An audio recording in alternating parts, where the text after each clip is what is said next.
고려시대의 제도. 본 수업을 마치면 여러분들은 고려시대 정치, 지방제도의 정비와 변화에 대해서 설명하고 고려시대 관리선발제도가 갖는 의미에 대해 이야기할 수 있습니다.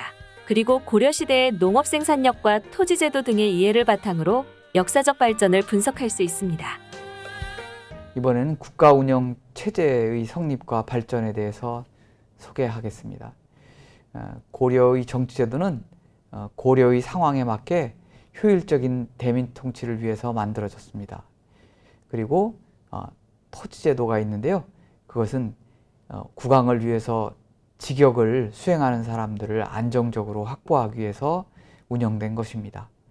그리고 과거제도를 실시했는데요. 학문적인 능력을 지닌 우수한 관인 후보자를 선발하는 제도였습니다. 이번 차시 사전 질문입니다. 다음 문장을 보고 OX 중 하나를 고르세요. 고려는 모든 9년의 지방관을 파견했다.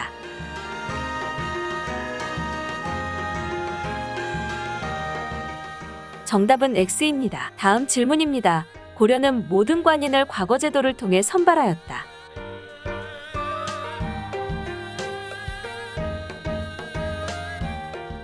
정답은 X입니다. 과거제도 이외에 음서제도 등으로도 관리를 선발하였습니다. 고려 정치제도의 특징은 당나라, 송나라의 제도와 우리 고유의 제도를 섞어 놓았다는 것입니다. 고려 초에는 신라와 태봉의 제도를 많이 참작해서 시행했고요. 굉장히 간단했습니다. 그래서 명칭도 우리의 고유의 것들이 많습니다. 그런데 성종대에 당나라 제도를 기본으로 한 삼성육부제를 도입하고요. 거기에 이제 송나라의 제도인 중추원 3사를 받아들인 후에 다시 우리의 필요에 따라서 도병마사와 식목도감과 같은 우리 고유의 관제를 더해서 고려의 정치제도가 만들어졌습니다. 그래서 대표적인 기관은 재상의 기구인 중서문화성과 상서성이 있고요. 이것은 이제 당나라 제도입니다. 그리고 또 다른 재상의 기관으로 중추원과 삼사가 있습니다. 그리고 여기에 더해서 도병마사와 식목도감은 우리 고유의 제도여 가지고 가장 핵심을 이루는 기관으로 운영되었습니다. 이러한 제도는 충렬왕대 이전까지 시행이 됩니다. 그런데 이제 충렬왕대가 되면은 원나라에서 고려의 제도가 중국 천자의 제도와 비슷하다고 해가지고 고치라는 명령을 내립니다. 그래서 중서문화성과 상서성은 첨의부라는 이름으로, 그리고 육부는 사사로 축소하는데, 이것을 우리가 그 이전의 관제와 구별해서 신정관제라고 합니다. 충렬왕 초에 관제가 고쳐진 이후로 굉장히 자주 그 관서와 관직이 고쳐집니다. 이것은 이제 정치적 불안정을 의미하는데요. 공민왕대에 일시적으로 반원개혁을 하면서 문종대 관제 회복을 시도하지만 결국 다시 신정관제로 복귀하게 됩니다. 고려의 지방제도는 중국과 아주 다릅니다. 본래 군현이라는 그 단위는요, 외관이 모두 있어야만 합니다. 그런데 우리는 전혀 그렇지 않습니다. 건국 초기에는요, 많은 군현에 아예 외관이 없었고요. 대신 호족들이 그 지역의 지배를 대행했습니다. 그리고 호족 간의 세력 관계를 반영해서 주연 속현 체제를 만들었는데요. 대호족이 있던 곳은 주연이 되고 그리고 소호족이 있던 곳은 속현이 되는 방식입니다. 그러다가 이제 현종대부터 대대적인 군현제가 정비되면서 주로 주현 지역에 외관이 파견되고 속현 지역에는 외관 없이 예전에 호족의 후예들인 향리들이 지방행정을 보좌하는 방식으로 운영되었던 것입니다. 그런데 이제 시기가 흘러가면 갈수록 중앙의 권력은 점점 강화되고 지방의 향리들은 약화됩니다. 그래서 예종대 이후에 외관이 없던 지역에 간무가 파견되기 시작해서요. 시기가 점차 흐르면 흐를수록 각 속현의 외관이 늘어나고 또 고을의 지위도 상승되는 그런 일들이 계속됩니다. 그렇지만 결국 고려 말까지 외관이 없는 군현들이 많이 존재해서 중앙 집권화는 완성되지 못한 상태로 조선으로 넘어가게 됩니다. 고려에는요, 군현이라는 것 이외에 특수 행정구역으로 향, 소, 부곡, 그리고 진, 역, 관 같은 것들이 있었습니다. 이게 이제 행정구역이었고요. 일반 군현과 다른 특수한 일을 하면서 일반 군현에 비해서 더 큰 경제적인 부담을 합니다. 그래서 이곳에 사는 사람들은 천역양인이라고 해서 신분적인 차별을 받았습니다. 고려 지방제도의 특징은요, 분권성이다. 이제 집권의 상대적인 말이죠. 그래서 지방 호족의 지배권, 향리들이 큰 역할을 했다. 그리고 중층적인 지배다라고 해가지고 중앙에서 파견된 외관이 모든 군현을 파견하는 것이 아니라 특정 지역의 거점을 중심으로 그 아래 소속된 군현을 지배하는 방식이어서 군현 간에 위아래가 존재한다라고 해서 그것을 우리가 계서성이라고 표현합니다. 그래서 고려는 외관이 직접 나가 있는 것뿐만 아니라 향리가 그 지역의 지방행정을 보좌하는 간접 지배를 하는 곳들이 꽤 많았다는 것이 굉장히 중요한 사안이 되겠습니다. 고려의 관리 선발 제도를 설명드리겠습니다. 먼저 과거제입니다. 고려는 958년에 쌍기의 건의에 따라서 과거를 실시하게 됩니다. 그래서 제일 중요한 제술업 그리고 명경업이 있고요. 그 다음에 이제 뭐 의학이라든지 또 계산하는 거 이런 것들을 이제 공부하는 잡업 같은 것이 있습니다.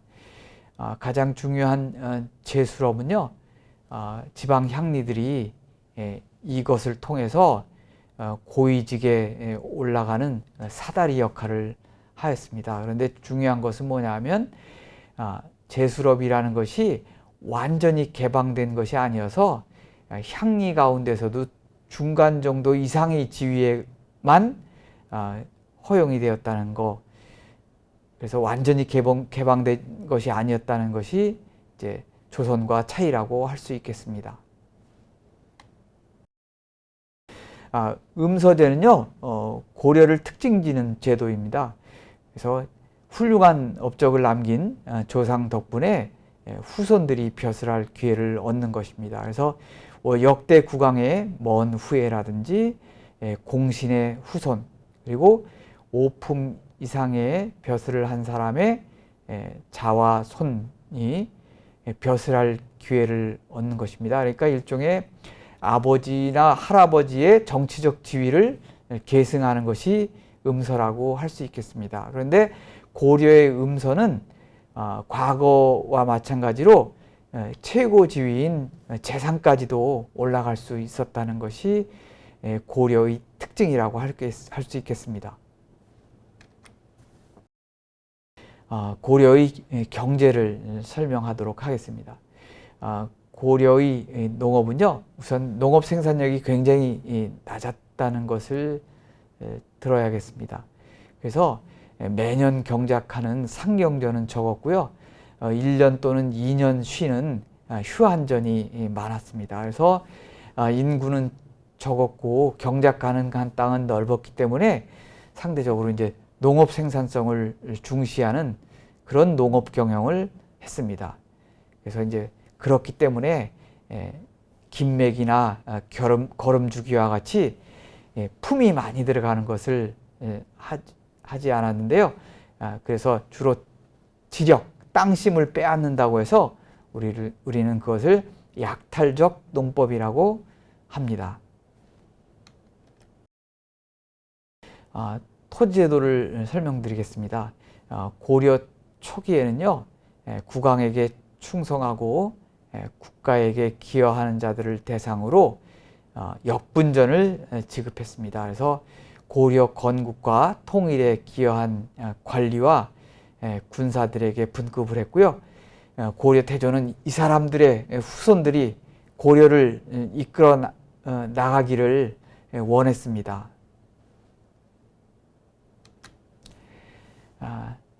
그것이 이제 후대에 전시과 제도로 바뀌는데요. 전시과는 주로 경작 가능한 토지인 전지와 뗄나무를 구할 수 있는 시지를 주었다고 해서 붙여진 명칭입니다. 그래서 관인, 군인, 서리, 향리 등에게 조세를 거둘 수 있는 권리를 부여한 것입니다. 그런데 이게 한 번이 아니라 시정전식과 개정전식과 경정전식과 이렇게 시기에 따라서 계속해서 변화해 나갔는데요. 이것이 이제 무신족 집권기 이후로 새로운 집권 세력이 등장하면서 전식과 제도가 문란해지게 됩니다. 그 이후에 이제 새롭게 녹과전, 과전법 등이 등장하게 되는데요. 원종대에는 토지를 줄 사람이 부족해지니까 그 경기 파련을 활용해 가지고 주로 하급 무반인 그 대정교의 등에게 토지를 분급하는 녹과전을 만들게 됩니다. 그런데 그와 한편으로 또 무신정권 이후로는 권세가들이 사적으로 토지를 집적해서 운영하는데요. 이것을 우리는 이제 농장이라고 합니다. 그런데 이제 이런 농장이 늘어나니까 그 이전에 있었던 그 토지제도가 기능을 하지 못하게 됩니다. 그래서 공양황대에 과전법을 시행해서 당시에 있었던 지배계층들에게 토지를 분급하게 됩니다. 그걸 통해서 새로운 지배계층이 만들어지게 되지요. 고려에는 또 녹봉이라는 것이 있습니다. 주로 이제 관리의 녹봉 복무수당으로 지급된 쌀인데요. 관인들이 직무에만 전념하도록 하라는 의미에서 지급된 것입니다. 그래서 현직에 종사하는 관인들을 중심으로 지급이 되어서요. 전식가와 달리 향리, 군인, 서리 등은 제외가 되었습니다. 그래서 전국에서 거둬진 그 조세가 좌창이라는 곳에 모여져서 1년에 한 번 또는 두 번씩 관리들에게 분급이 되었습니다. 그 다음에는 이제 일반 경상비에 해당되는 국용입니다. 그래서 녹봉과 더불어 가장 큰 지출 항목이었고요. 국가 운영을 위해서 사용되는 비용이었습니다. 그래서 호부는 주로 조세를 거두는 일을 담당하고요. 삼사는 그 거둔 것을 지출하는 그런 일들을 맡았습니다. 그래서 전국의 조세가 우창으로 모여서요. 용도에 따라서 지출되면은 이것은 바로 국용이 되는 것입니다. 그 다음에 일반 백성들이 부담하는 것으로는요, 땅을 가진 사람들은 토지의 생산물의 10분의 1인 조세를 냈고요. 또 성인 남자들은 1년에 일정 기간 백성의 노동력을 무상으로 제공해야 하는 요역을 부담했고요. 그 다음에 각 호별로는 지역 특산물을 바쳐야 하는 공부를 내었습니다. 그래서 이러한 조세, 요역, 공부 등은 조운 제도라는 것을 통해서 강과 바다를 거쳐서 개경으로 옮겨져서 사용되었습니다. 마무리입니다. 고려의 정치제도는 당나라, 송나라 제도를 기본으로 하고 고려의 고유제도가 섞여서 혼용되었다는 특징을 갖고 있고요. 지방제도는 분권적이고 중층적이며 외관이 파견되어 있지 않은 간접 지배가 많이 있었다 하는 것이 특징이겠습니다. 그 다음에 관인 선발은 굉장히 많지만 그 중에서 학문적 능력으로 뽑는 과거와 조상의 덕분에 벼슬할 기회를 얻는 음서가 가장 보편적으로 이용된 관인 선발 제도였습니다. 그 다음에 토지제도는 고려 초부터 있었는데 그 이후로 전식과 녹과전, 과전법 등으로 이렇게 변화해 갔다, 시기별로. 이것이 이제 중요한 것입니다. 그리고 수치제도로는 백성들에게 조세, 요역, 공부 이 세 가지가 이제 있었는데요. 그래서 이것을 이제 3세라고 해서 백성들의 가장 큰 부담이었습니다.